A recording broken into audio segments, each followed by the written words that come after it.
and welcome to another month of YA Book Club.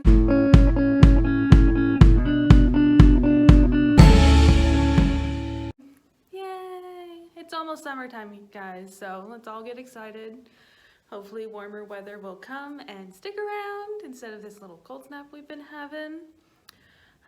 So last month for April we did fantasy, and I am sorry to say I did not read my book for this month. Life got away from me like it does, but you know what, it's okay. Sometimes we miss a month of book club. Come right on back. So this month for May, I decided it'd be really fun because it appeals to the very nerdy side of me to do May the 4th. So every book is a Star Wars book this month. So we'll get into that, and then I have some more exciting news at the end. All right, guys? So let's get into the books. So the first book is Queen's Peril by E.K. Johnston. Can you see that? Yeah, I think you can see that pretty good. So when 14-year-old Padmé Naber wins the election for Queen of Naboo, she adopts the name Amidala and leaves her family to rule from the royal palace. To keep her safe and secure, she'll need a group of skilled handmaidens who can be her assistants, confidants, defenders, and decoys. Each girl is selected for her particular talents, but will be up to Padmé to unite them as a group. When Naboo is invaded by forces of the Trade Federation, Queen Amidala and her handmaidens will face the greatest test of themselves and of each other. So this is Queen Amidala, obviously. She is from the Star Wars 1, 2, and 3, so I think this takes place before Star Wars 1. And I don't remember the name of it. I'm sorry. I can't keep all the Star Wars movies straight, but this is from one of, not the original trilogy, the prequel trilogy. The way they release those movies is a hot mess, but we'll move on from that. That's a discussion for a later date. So, the next book is A Crash of Fate by Zoraida Cordova. So Izzy and Jules were childhood friends, climbing the spires of Batuu, inventing silly games and dreaming of adventures they would share one day. Then Izzy's family left abruptly, without even a chance to say goodbye. Izzy's life became one of constant motion, traveling from one world to the next, until her parents were killed and she became a low-level smuggler to make ends meet. Jules remained on Batuu, eventually becoming a farmer like his father, but always yearning for something more. Now, 13 years after she left, Izzy is returning to Batuu. She's been hired to deliver a mysterious parcel, and she just wants to finish the job and get gone.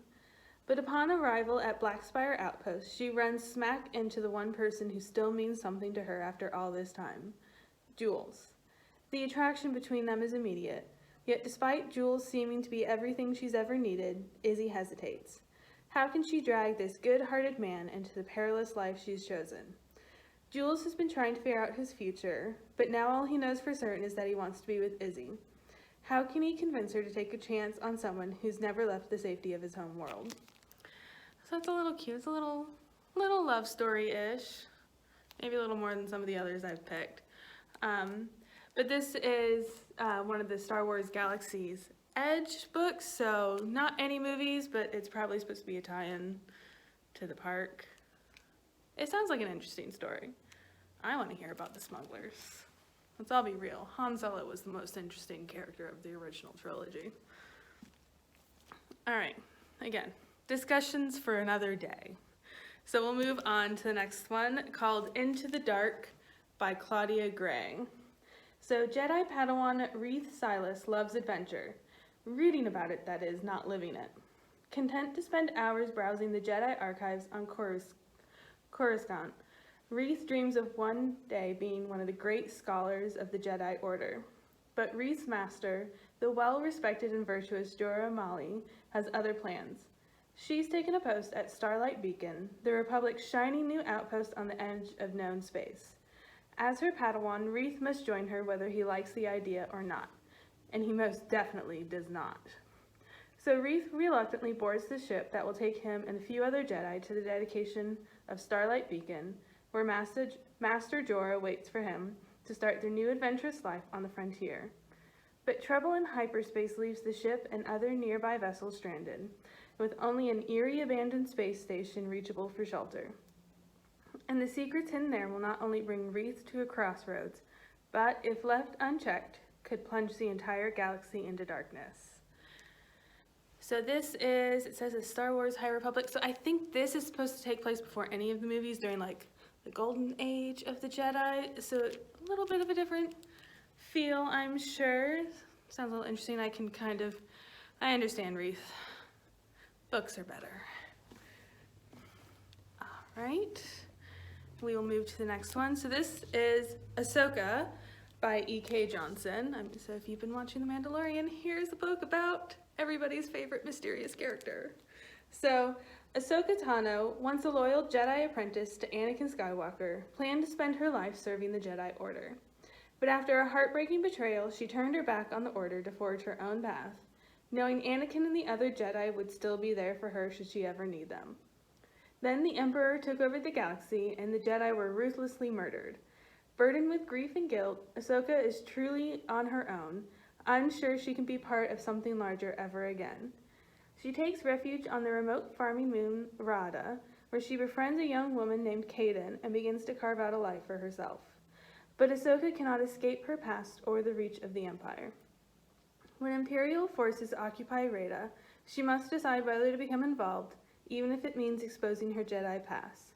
Her choices will have devastating effects for those around her, and lead her to a new hope for the galaxy.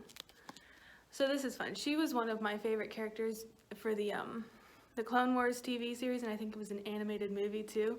I was so excited to see her in The Mandalorian. I was like, yes, thank you. Bring back great characters instead of shutting them off to the side. All right, one last one, and then the exciting news, all right? So this is Rebel Rising by Beth Revis. So when Jyn Erso was 5 years old, her mother was murdered and her father taken from her to serve the Empire. But despite the loss of her parents, she is not completely alone. Saw Gerrera, a man willing to go to any extremes necessary in order to resist Imperial tyranny, takes her in as her own and gives her not only a home, but all the abilities and resources she needs to become a rebel herself. Jyn dedicates herself to the cause and the man. But fighting alongside Saw and his people brings with it danger and the question of just how far Jyn is willing to go as one of Saw's soldiers. When she faces an unthinkable betrayal that shatters her world, Jyn will have to pull the pieces of herself back together and figure out what she truly believes in and who she can really trust. So I think it's, what is it? The Rebel One movie. Loved the movie, was so sad about the ending, but if you're like me and wanted to know more about Jyn, this book's for you. It sounds really good. So those are some of the books. As always, there will be more in the Goodreads posts and at the display on Tech at Lowell because we are open. You can come in. You can come in Monday through Thursday, 10 to 6, and then Friday and Saturday, 10 to 2. Saturdays starting May 1st, which is very exciting. Yay, we finally get to be open on Saturdays like everybody else. So that's some of the exciting news. And then the other exciting news is we get to have in-person programming again. So next month's book club is going to be in person. I will put the date in the description below because you do have to register for our in-person events right now. So make sure you go down and register or have a parent register for you or call us so that we can record your registration because we're limiting it to 10 people in person right now. But so it'll be kind of like it usually was. So it's the last Tuesday of the month. Again, the exact date will be below because I can't remember off the top of my head. If I was smart, I would have written it down. Moving on. So last Tuesday of the month, it'll be at 4 o'clock because of our new hours and everything. And then I have grad school classes, so we have to work around that a little bit. I'm trying. So, but that is exciting. So pick a book either from these, the list on Goodreads, or any Star Wars book is fair game. Preferably YA. There's plenty of Star Wars comics and graphic novels. As a matter of fact, one of the ones that's on the list is a manga, so there is that option as well. Pick a Star Wars book, bring it in, let's chat about it next month, all right? Sounds great. Well, Oh, this month's activity. Normally I have a list, but I'm kind of winging it again. I know I need to quit doing that. This month's activity. So kind of building on last month where I had you like think about creating characters and that sort of thing. We're building more on the story thing, getting ready for, you know, some writing programs in July. So this one is again taken from Thank You National Novel Writing Month from their workbook. So this is developing a story idea. So it's a few different exercises to kind of think about stories you've liked, stories you'd like to read about, and kind of building on that to sort of craft your own ideas. Or worst comes to worst, you can always write fan fiction. It's great. I think that is everything. I've gone over the books, the activity. We get to see each other face to face with mask and social distancing, but at least it's in person. And I think that is it for this month, guys. I look forward to seeing you soon. So starting next month, it's gonna be summer reading. We're gonna keep doing book club, but what's gonna happen is I'm just gonna pick a really long list of books for the entire of summer reading, since it's Tales and Tales, so they're all gonna be kind of like animal themed as much as I can work that. So I'm gonna do that, so it's gonna be a big list. And since it's summer reading and since we're gonna be able to meet in person, the videos are gonna change a little bit. I'm still gonna do them, but I'm just gonna highlight maybe like 2 or 3 from the list and talk about it, and then give you a date next time. I promise that we'll have an exact date. I'm working on it.